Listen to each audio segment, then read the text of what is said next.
Hello, everybody. This is Dom from Upstate Supernatural. I'd like to thank everybody for tuning in.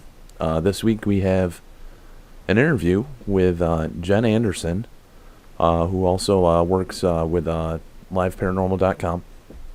And without further ado, I'd like to introduce Jen.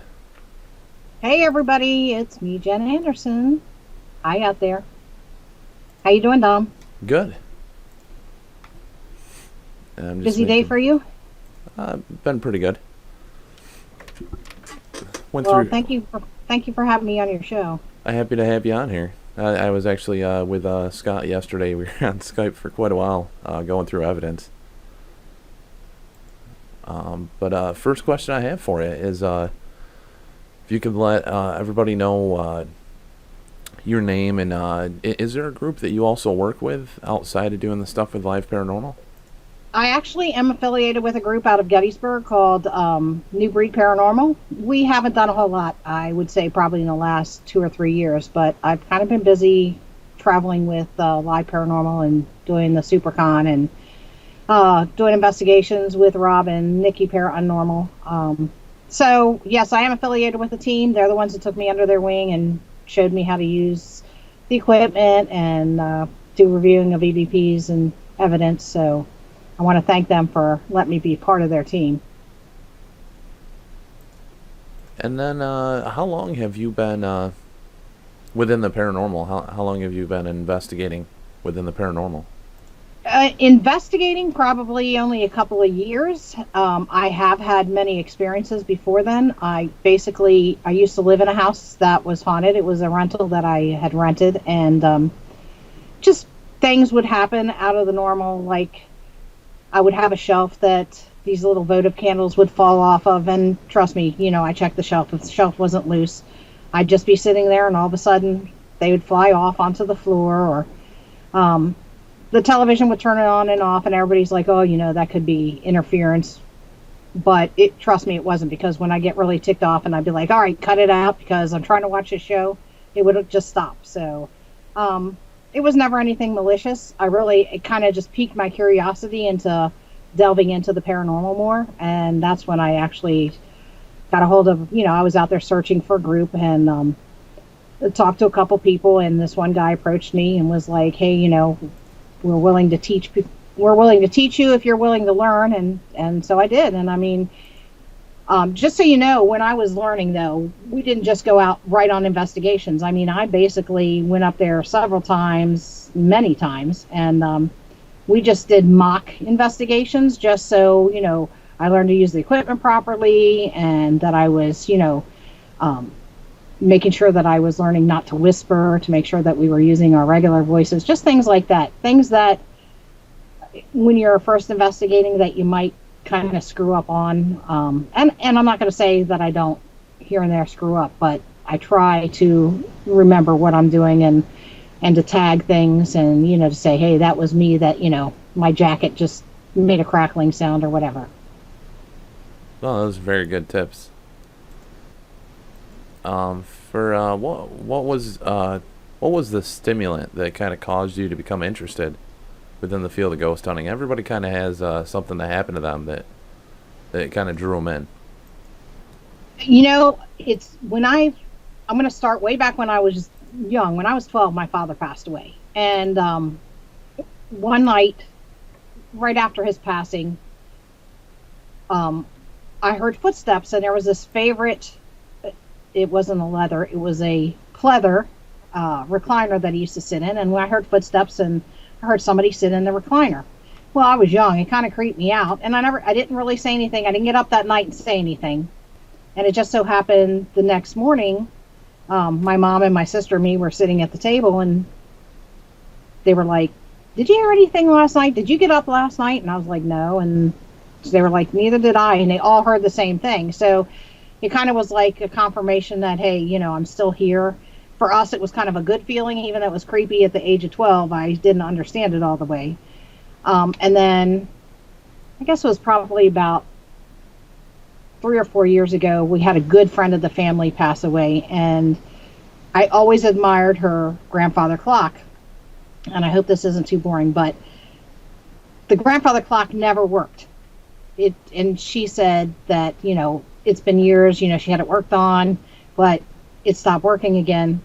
Well, we were executors of the estate because she didn't have any family, and so I went over there and we were packing up stuff, and all of a sudden the grandfather clock started to dong, on the hour.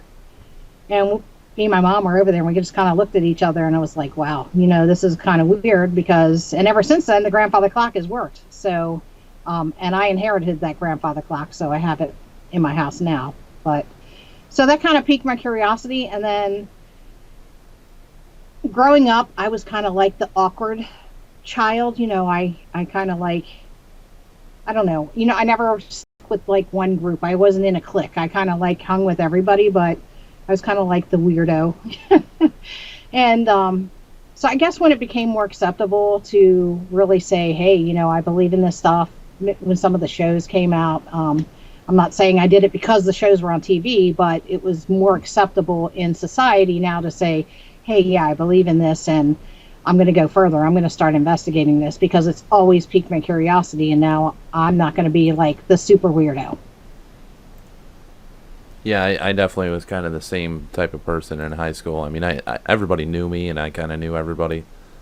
I was also kind of, the kind of stood off, did my own thing, and then with the paranormal, it just kind of, I don't know. I've always said that things in your life kind of happen, and I really feel that they do happen for a reason. Like everything kind of, it's all tied together. It is, and I look back, like, there's times where I sit down and I'm like, how did I really get into this? But, I look back and I think, even as a kid, I think that I was very aware. I had premonitions as a child. I don't think I'm psychic, but I would have dreams. And I can recall when I was like 4 years old, and my mother was going to pick my father up at the hospital because he had a surgery. And I woke up and I had dreamt the night before that she was going to be in a bad accident.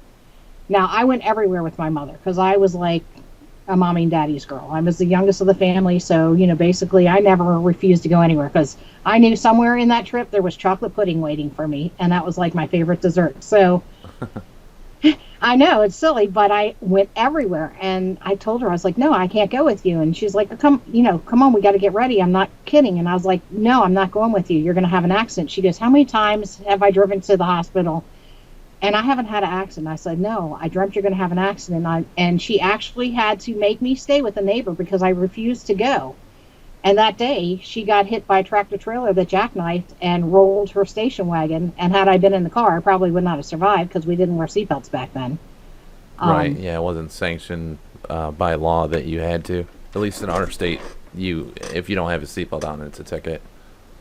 So, I mean, I'm old, so this was way back when. But, yeah, so that was just a weird thing. That was like my first thing with having a gut feeling about something. Unfortunately now I guess I call myself the Grim Reaper because I'll run into somebody and like a week or a month later they'll pass away and I'll be like, man, I need to like stop just approaching them if I see them and just walk the other way because I think I'm like their bad karma. Yeah, I definitely feel you on that one. I had 4 teachers that died when I was growing up. Kindergarten, 4th grade, 5th grade, and I did summer school for 1 year. And all 4 of them died before I was 15. So, but let's go on to the next question, which is all of us have some interesting stories about being in the paranormal, investigating, and so forth. Is there a particular story that really kind of sticks in your mind that you would like to share with everybody? Something that maybe could be a lesson you learned from it, or just something overly interesting? Actually, when it is an interesting story, and it's also kind of a lesson learned to always be aware when you're out, even if you're investigating, but you're not like investigating right at that moment, because things happen when you're not investigating right at that moment. Say, and the story is I go to Sachs Bridge, where there's usually a lot of people. This night there were a few people out there, and we were moving from one place where it was quiet to try and find another place where the party people aren't out at the bridge. And I was walking across, and I wasn't, I was just walking. I was just walking to the new location. It wasn't like I had my recorders rolling or anything like that. And I was looking in front of me, and all of a sudden I had this, I'm going to say it was an apparition, but it was a pixelated, like if you see the pixelation, if you watch the movie Predator, when he turns invisible, but yet you can see the pixelation in the air, like it was kind of clear, but you could see that the actual air was disturbed in the form of a person. Okay. And I had that coming towards me, and I started backing up. Well, the other part of my group was right behind me, and they ran into me, and they're like, "What are you doing?" And I was like, "Didn't you see that?" And they're like, "No." And it was funny because there was a guy who was also on the bridge who came running up to me and goes, "I just saw that. I just saw exactly why you were backing up." And so he kind of backed up my story because I didn't even had gotten to the point of saying anything. So, one, I kind of was ticked that I didn't have my cameras rolling, and I wasn't like really aware of my surroundings and paying attention, because that would have been a really great thing to have on tape. So now it's just basically a personal experience, but just always be aware when you're out investigating. Always be in that investigation mode. Oh yeah, as soon as you get out of the car, or even a mile before you get there. And that's actually one of my favorite places to go. So if you ever get a chance to go to Gettysburg, I know that a lot of times it is overrun with people.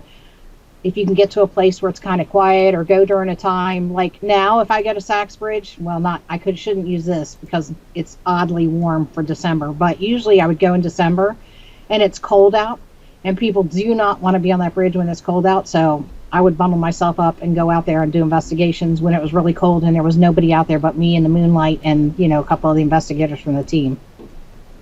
And we always had experiences. And then the next question I kind of had for it was, not that it really matters, but how many investigations would you say you've been on?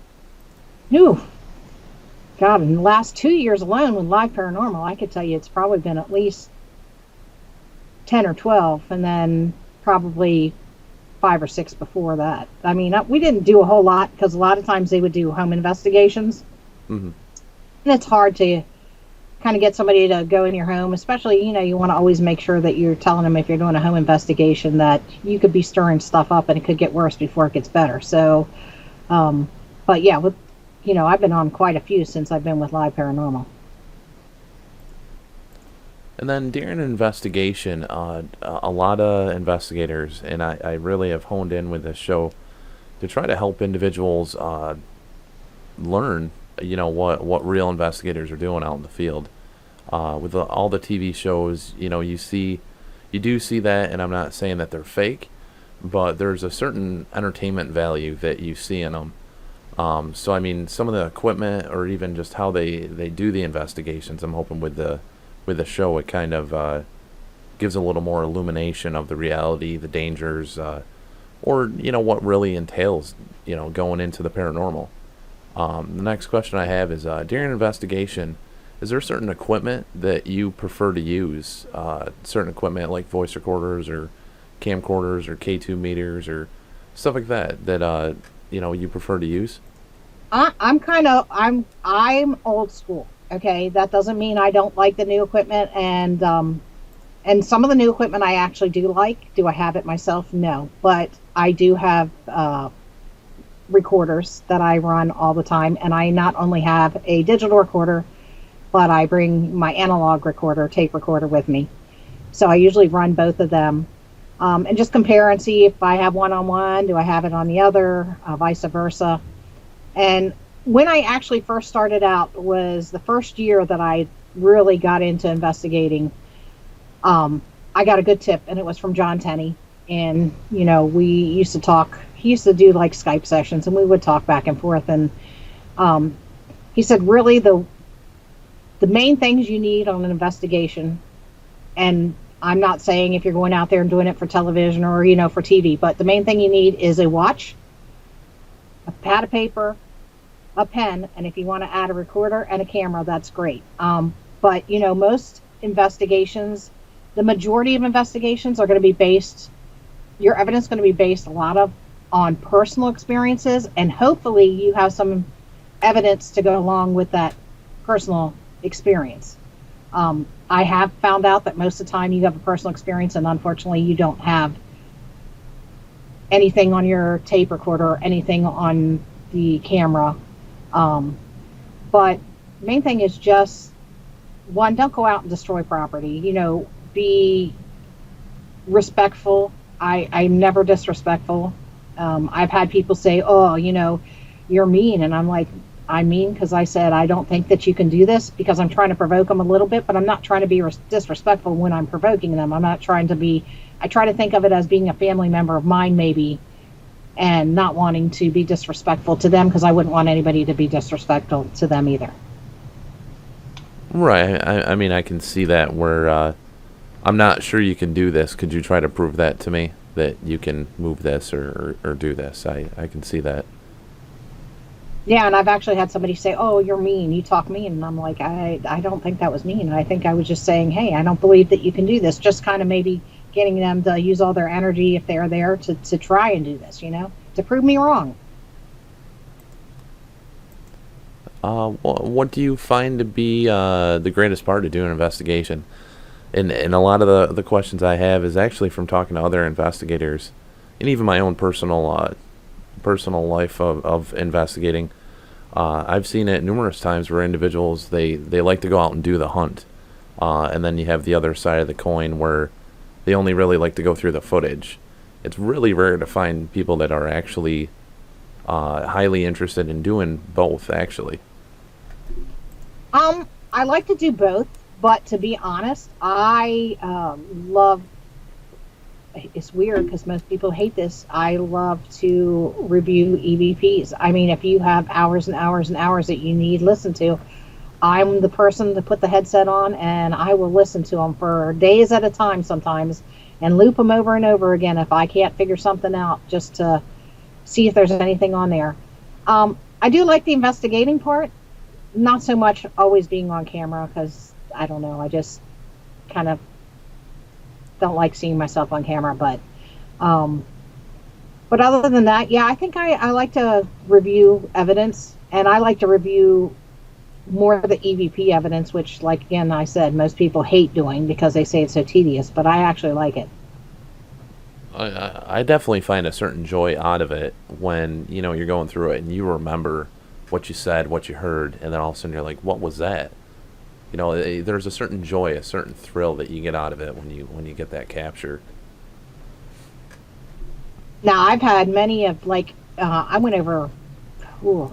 probably went over 7 or 8 hours of just EVP stuff. And now it doesn't take 7 or 8 hours to listen to it. It usually takes longer, because I'm downloading it and then I'm listening to it on, I use Audacity. I'm sure that other people use other things, but I've actually gotten like full class A EVPs, and it just blows my mind, because you're sitting there, you're getting bored, because like, oh God, there's not going to be anything on this. I've listened to the last 3 hours and there's nothing, and then all of a sudden you're going to get something. And so to me, I think that's awesome, because a lot of people would have just like taken their headphones off and not even bothered to listen anymore. And so you really just got to pay attention. And like for me, with using Audacity, it's great because if I can't make something out, I usually put it on a loop and just kind of like let it loop over and over, and eventually I can usually make out what it's saying. Yeah, it's very cool. I use Adobe Audition. I haven't used Audacity too much. I do want to get versed with it, but to any new people that might be interested in joining the field, is there any tips that you might have for them if they're interested? Absolutely. The one thing I have to say is, when you're joining a team, make sure you do your background checks as far as finding out who's on that team and if they're up to standards. I'm going to say, basically, you have teams out there that just should not be investigating. They might know how to investigate, but if some problem comes up, they do not know where to go from there. So you want to make sure that you're with a team that has a backup plan for information if they go into a home or a place that they just cannot handle and they need somebody with more expertise. That was my biggest thing. Even when I started investigating, I have a whole book of who I can call in case of certain issues, or who I can refer the homeowner or the business owner to in case of certain issues. But always make sure that that team is a reputable team. There's lots of teams out there with bad names. I hate to say it, but for good reason. I've known teams where they would go into the house and they would go to sleep on the couch in the bed. They weren't investigating. They just went in there because they wanted to. Yeah, I mean that's every team has their own technique too. I mean that's the very interesting thing with the field. There's a certain commonality between everybody, how they're presenting their evidence or how they're kind of going into the stuff, but everybody, their technique is totally different. It's very interesting. It is, and the one thing is I don't go down out and say a big prayer, but I usually protect myself. I'll say something before I go in my own mind, in my own way, to protect myself. And usually, as I come out, I also try to do the same thing. I believe I have had two attachments, both from Gettysburg, where I had to go through and cleanse the house, and it solved the problem. But it wasn't anything malevolent, and I think my biggest thing out there is that everybody goes in thinking, oh, it's going to be a demon. It's going to be a demon. Hey, it could just be grandma. It doesn't need to be a demon. Your grandma could have been just like a cranky old lady, but that doesn't mean it's a demon.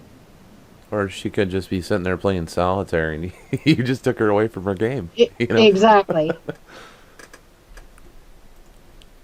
What is your viewpoint on things like spirit boxes?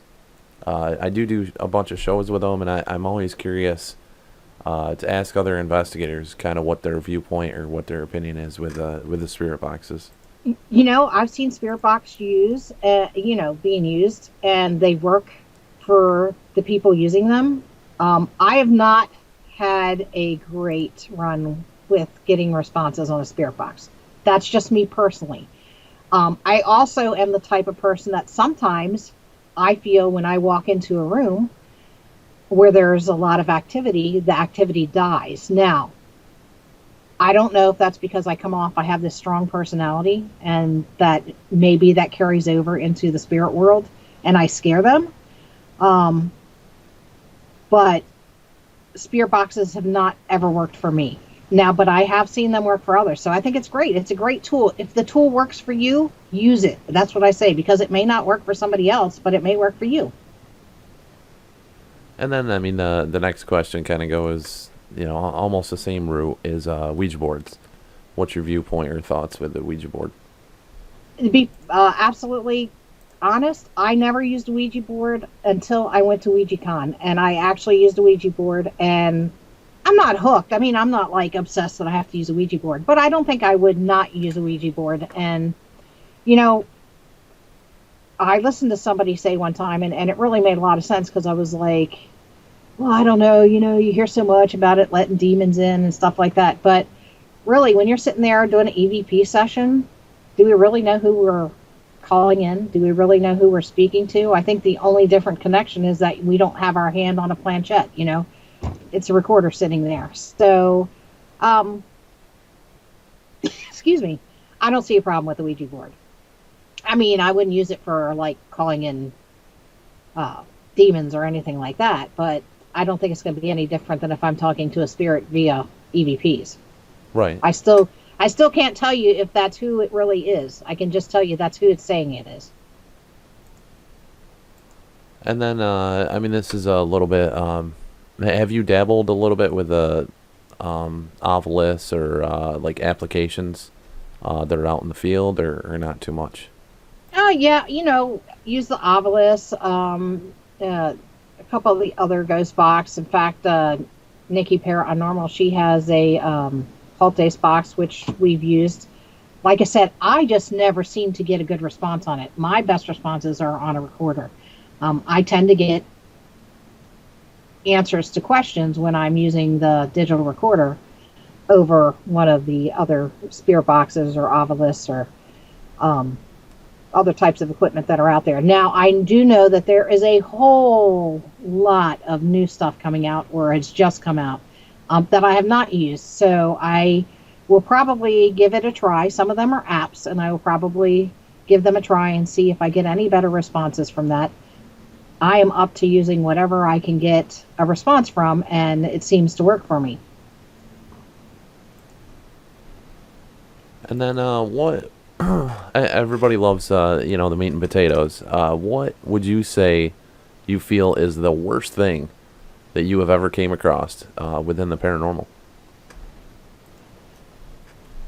I don't think I've ever come across anything that was horrible. I did when I went to Mansfield, which was in this past August.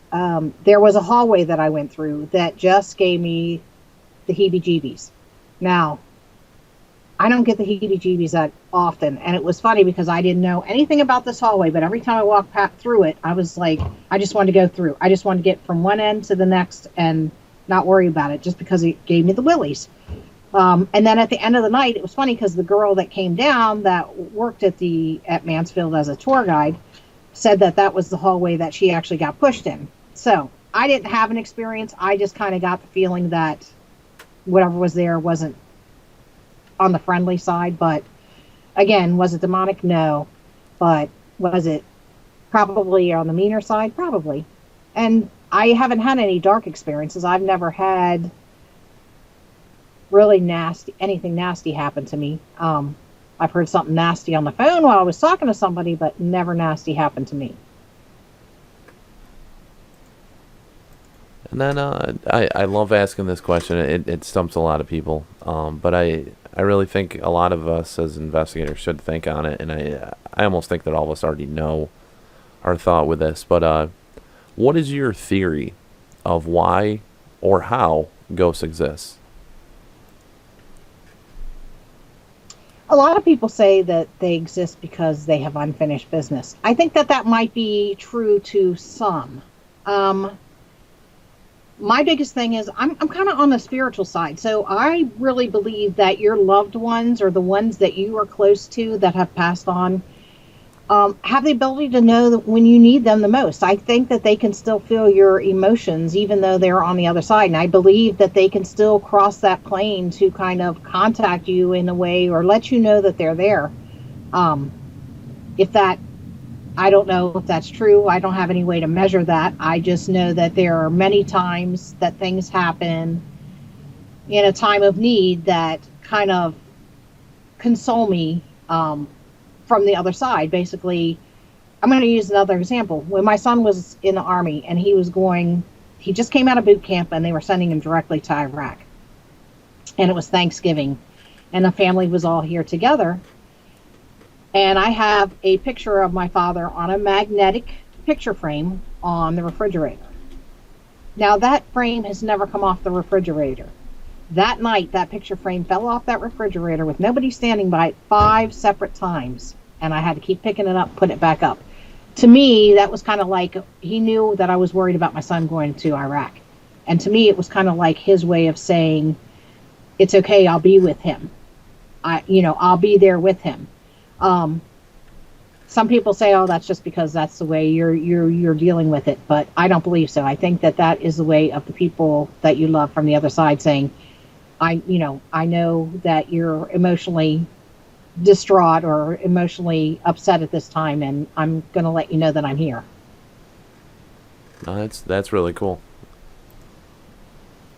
I don't know if that answered your question or. Yeah, everybody has their,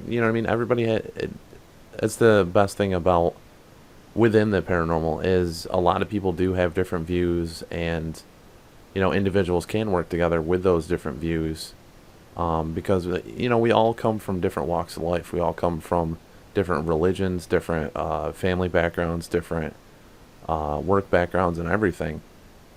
So I can understand exactly where you're coming from with what your explanation was, and I think a lot of other individuals could as well. And I'm sure other individuals are going to have similar thoughts of the same thing, but just a little bit different. Now, were you ever a skeptic or per se a person that was a non-believer? I'm never a non-believer, but I can still be a skeptic. I can still have something happen and wonder if really is that really what I heard, and have to really go back and listen to the evidence, and hopefully if it's caught on the evidence, because if it's not, then I just basically say, yeah, it wasn't that. I can be a skeptic. I'm not an all out that never happened type skeptic, but I can have my doubts as far as what has occurred.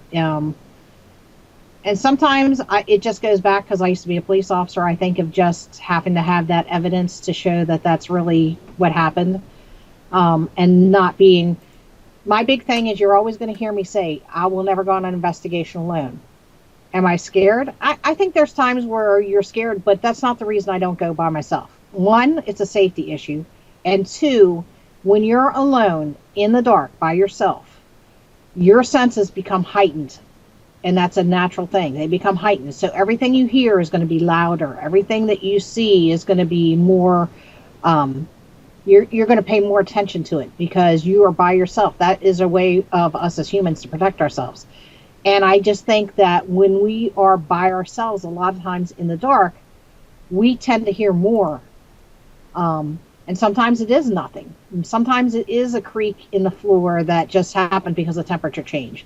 So you will always hear me say, I will never go by myself, because I think that I need that second person there to just say, no, that really just happened. That really was a bang, and that wasn't from us. So that's my view on that. And then I did see a question within the chat. What is the most memorable incident in any recent investigations that really sticks out in your head? Well, I think I sent you, and I don't know if we ever came up with a final conclusion on it, the clip from Mansfield where I was going into the solitary confinement. And the weird part was, like I said, I'm not psychic or anything, but I kind of like get these feelings. And so everybody else had kind of gone outside, and I stopped there and I was like, oh, let me just go into solitary confinement. And so I had the camera rolling and I was like, oh, here's the sign. And I was going to go through the door and then go down into solitary confinement. But I kind of was like, oh, I got this feeling. I was like, I'm by myself. I'm really not sure where I'm going to go. And I was like, and so then I didn't go any further. But then the clip I showed you kind of showed that, and I don't know if we ever agreed, whether it was what appeared to be a shadow that moved from the left in through the doorway into another figure, and then went back into solitary confinement. To me, I just thought that was awesome, but it also was like a confirmation that I should trust my feelings more, because I tend to get those feelings to either go or not go, or get the heebie-jeebies, or and I tend to kind of shrug that off because I'm like, yeah, whatever. It's just it's in my head. And actually, I saw a question or something Nikki actually popped in the chat. She was talking about the Ouija-Con, where you used a different type of spirit board, and she was wondering if you would like to discuss that experience. I did.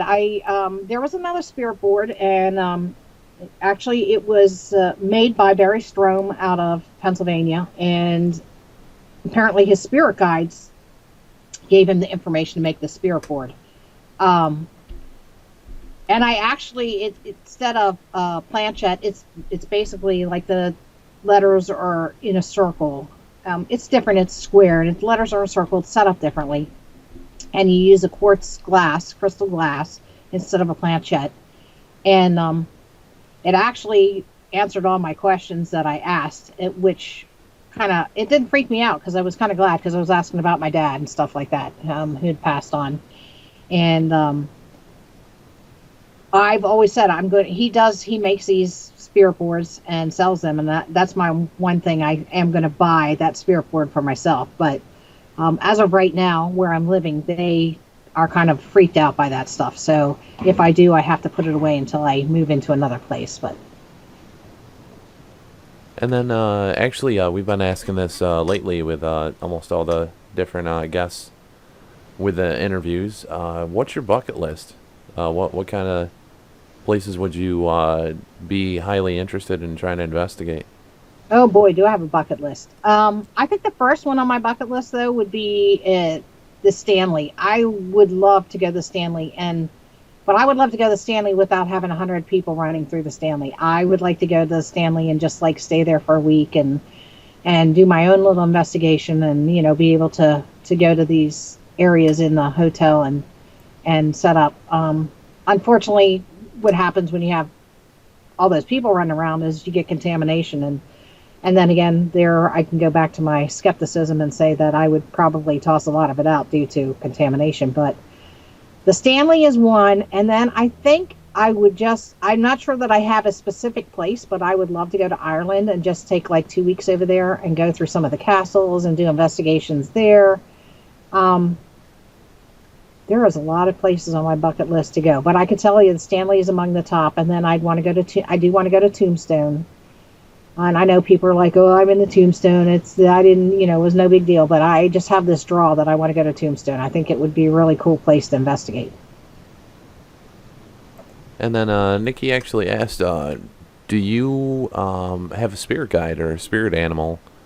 Do you happen to know like what their names are or stuff like that? Or I'm not sure how to phrase the question, because a lot of people either believe in it or they don't believe in it. So I guess Okay. best thing to do is, do you believe in it? Yeah, I do believe that you have a spirit guide. I believe I know the name of my spirit guide because this is what I was told when I've kind of dabbled in dowsing rods and in doing dowsing rods, and a lot of times I don't use them in my house. So I'm going to tell you first off out there, nobody's allowed to talk to me in my house. So that's why when I get some attachment, I cleanse the house, because this is like my off place. Nobody's allowed to bother me while I am here in my house. If I'm in my yard, that's fine. But if I am inside my house, this is my quiet time.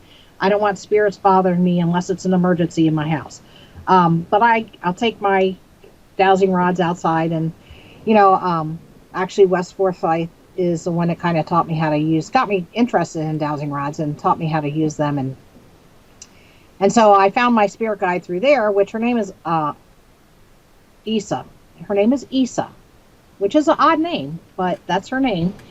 And a lot of times, if I take my dowsing rods with me on investigations, I can get her to answer me and sometimes help with it. I don't use them a whole lot because, some people don't believe in like you said, the spirit guide. So I try to go a little more traditional, but when there's, everybody is on break and they're doing their own thing, I take my dowsing rods out and do a little investigation of my own. So yeah, I do know my spirit guide. One of them. I think I have more than one. I don't know if I have an animal guide. I just know that I have a spirit guide, and I think more than one. I just only know the name of the one. And I mean, this is a risky question. Nikki did ask it as well. What is your viewpoint on psychics and mediums? Who? I think there are some. I think there are some psychics out there that are really, really on point. I don't think that they can always be on point all the time. I think that just like anything else, that you're going to have your good days and your bad days. I believe there are psychics out there who basically tell you what you want to hear. They pull questions out of you or information out of you that they know will maybe console you.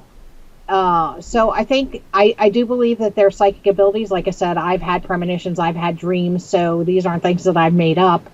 And I don't think I'm the only one that's ever had this. And I think there's some people that can tap into that more often than me, who, to be honest, I don't think I'd ever want to be psychic, because I wouldn't want these people coming to me all the time and giving me information. I would be on information overload and be like, okay, that's it. I got my own problems. I don't need to deal with everybody else's. So yeah, I believe in psychics. I also believe that there are bad people out there who pretend to be psychics. I believe in intuitives. I believe that there are people that have intuition. And I think we all do. It's the matter of trusting your intuition and trusting your gut feelings. And a lot of times with me, I find that I should have trusted that gut feeling. You have it and you're like, it's just me being me. And come to find out that you should have trusted it. And another question I saw in the chat is, have you ever been to a location that you kind of walked in and it just kind of blew you away? Like it almost had so much energy it was pushing you out. I don't think I ran into anything. And again, I'm going to go back to I have a strong personality. So I don't think that I ever walk into anything, because if I feel like if I ever get that feeling where I feel threatened or overwhelmed, I'll force myself through it. And again, that goes back to my police officer thing. I just have to be the tough one. I'm not going to let anything run me out. So, no, I haven't had that experience. And if I had, I still probably wouldn't leave. I would probably just face it. And is there a location that you don't ever want to investigate again? You've already investigated it, and maybe it's just kind of like a sore spot for you, per se?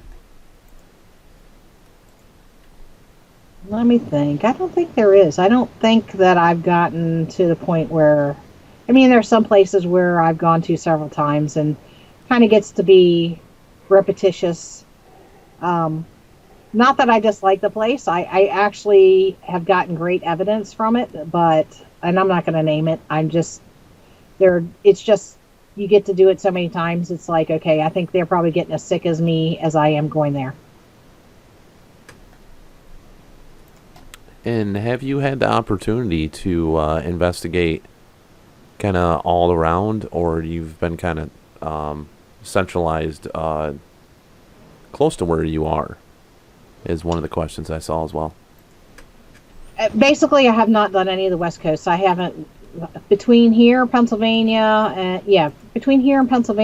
I've been down to Virginia and West Virginia. Those are about the only places that I've actually gone.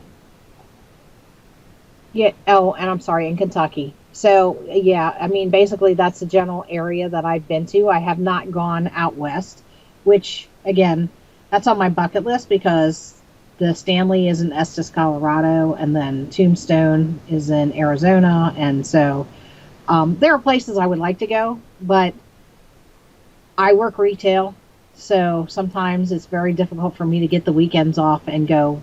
And that's what I would need. I would need like a 4-day weekend off to do these things. Oh, yeah, for sure. And then another question I actually had for you. You talked about spirituality earlier. This wasn't in the chat. It's just something I kind of was thinking about. And it's something I really kind of feel I probably should ask more investigators and so forth. But with your spirituality, is it faith-based? Like, is it Christian faith, or through religious views, or is it from more astrological or energy type views? I'm just kind of curious where the spirituality aspect comes into play. I grew up basically in a Methodist household. So it's faith-based. My mother used to work for the church, and so I got to spend lots of time at the church and lots of time with the pastors and the preachers that were there. We were a military family, so it was always an on-base thing. But I always felt that I'm spiritual, and I say I'm spiritual because I do not go to church every Sunday. I find, and I shouldn't let this be the way it is, but I find a lot of hypocrites in church, and I really, really dislike feeling like I'm part of that hypocritical audience out there. You go to church and you listen and you go through the motions, but you don't live by the word. And so, am I perfect? No.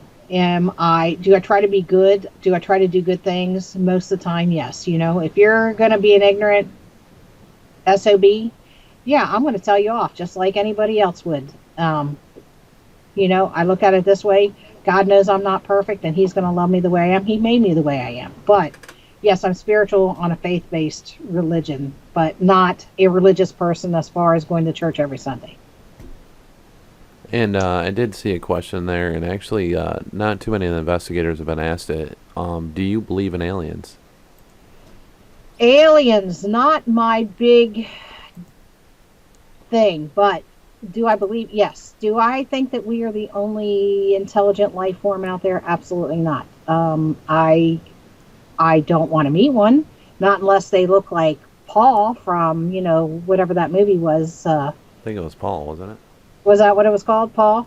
I think so. Yeah, if they look like him, and they're fun like him, then okay, I'd meet them. But I think I'd be creeped out if I really was walking through the woods and met face to face with an alien. But do I believe they're out there? Yes. Do I? I would be dumb to think that we are the only intelligent beings in this whole entire universe. And actually, I'd like to have you go ahead and give shout outs for like your website, your Facebook, ways for people to contact you, ways for people to see the stuff that you're doing. If you'd like to take the opportunity to go ahead and give yourself some shout outs on that. Absolutely. Well, you can listen to me every other Thursday at 8 p.m. on liveparanormal.com under Everything Very Paranormal. My next show would fall on Christmas Eve, so I'm trying to do a pre-record. So if you miss the next show, that's fine, because it won't be live anyway. You can find me on the web at www.everythingveryparanormal.com. I'm on Facebook under Jennifer Anderson, and I think that's it. I mean, if you need to find me, just look me up on liveparanormal.com. It'll give you all the information you need to know. And tune into my show every other Thursday at 8 p.m. And also, for any individuals that are watching right now, you can find those links also below in the description. But I just wanted to give you the opportunity to kind of get that information out there.